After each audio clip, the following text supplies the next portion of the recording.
your geography matters when you're looking for good people. My name is Leah, and I help people who are sensitive find really high quality, meaningful relationships with people who are a bit more logical. And today I'm talking about the specific challenge of geography and how it either helps us or hinders us to find good relationships, both romantically and also in business and friendship. So when people are looking for the relationships that are meaningful to them in life, people see it as a numbers game. And so they'll go almost anywhere to look for the people that they want in their lives. Now, there's nothing wrong with this. You can find good people almost anywhere. However, the concentration of people who are going to match you and be a high quality, high vibe fit for you go up when you go to places where people like that gather. So the more high quality the geography, the more likely you are to find a really good partner who's going to fit with you for the rest of your life. So imagine a workshop that you go to that really helps you develop your sensitivity. That workshop is going to be a better place for you to meet good people than the local bar in your city down the street. In fact, you may have maxed out your city. If you've been to all the bars and you met all kinds of people and you haven't really found a person who's a good match for you yet, I'm not saying don't do those things again, but you may want to do something else. You may want to expand your geography a bit. Maybe you go to a small bar bordering on your city. I know I've done that and I've met some strange characters there, and I didn't really find the person who was meant for me in those places. But one of the reasons why was because I realized I'm a non-drinker, and so I shouldn't really be going to any of those places to look for a partner, because by default they're a mismatch for me. That's not to say I can't actually date anybody who drinks, but just people who drink moderately and don't have too much. So your geography matters in how you find a person who's a good match for you. Your friends and your family are resources. The only problem with your friends and family when you meet a person through them is that you have an obligation to your friends and family that is the subtext.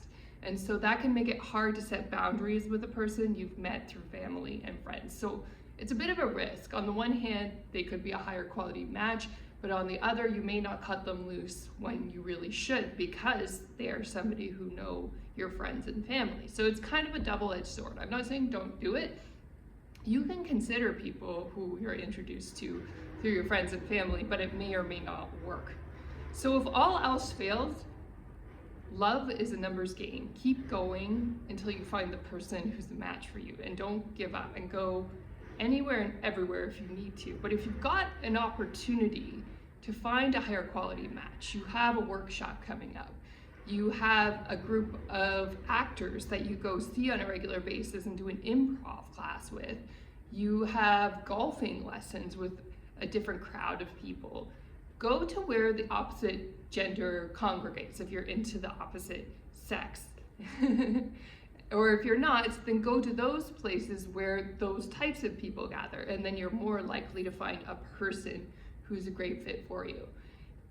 You want to go to a place where people are making an effort and they're presenting in a high quality way.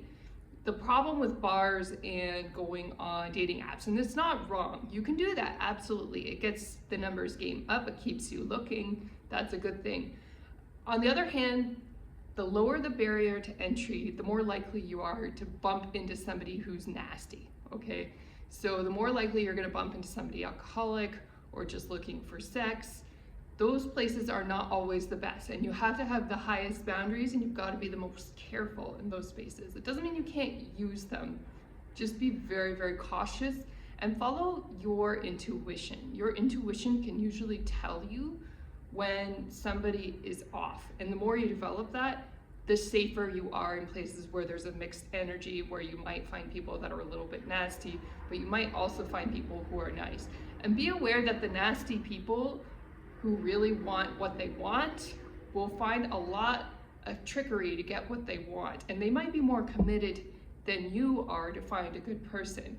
So if you get tricked, don't feel bad about it, but try to understand it as a life lesson that makes you a little bit sharper and a little bit better as a human being at finding good people. And what you need to do next in those situations is take a break from those places where you've experienced the trickery and try looking elsewhere for a while. It's important to give yourself emotional room to breathe when you've experienced something you didn't like or didn't prefer. Don't push yourself if you don't feel ready, because you're not going to be in the right energetic space to meet somebody if you go back to that geography where that negative thing occurred. Also, be careful about things like coffee shops. I actually like coffee shops a lot. I tend to meet people there when I'm first getting to know them, but it's a double-edged sword, so be aware. When you go to a coffee shop, sometimes people are not making a lot of effort, and so that sometimes attracts low-quality people as well. A higher quality person who really wants to get to know you tends to want to take you out to a restaurant so they can have a longer conversation with you. But I mean, that too can be a double-edged sword, because if you go to a restaurant and you don't like the person for whatever reason, then that can be a long time that you have to spend with them. So choose wisely. Everything kind of depends on the situation, and that's why your intuition is so important when you're forming new relationships. And the space that you enter, the restaurant, the coffee, the bar, or wherever you go to meet a person, sets the scene a lot. The higher level of commitment, the higher quality geography you go to, the more likely it is you found a good connection. But having said that, there are exceptions to every rule. Having a quick coffee date sometimes works, and it ends in something happier, because you might leave the coffee date, go for a walk, and do something more meaningful because they want to spend more time with you. If you're also in a geography that's flexible, let's say you're in a coffee shop, but down the street there's a nice restaurant, down the street there's a nice bar, wherever you prefer to go that's high quality to you, being in a neighborhood with many different options can also be a good thing, because you can change the geography. You can go for a walk, you can experience different things, and then you're also more likely to have a higher quality encounter with another person.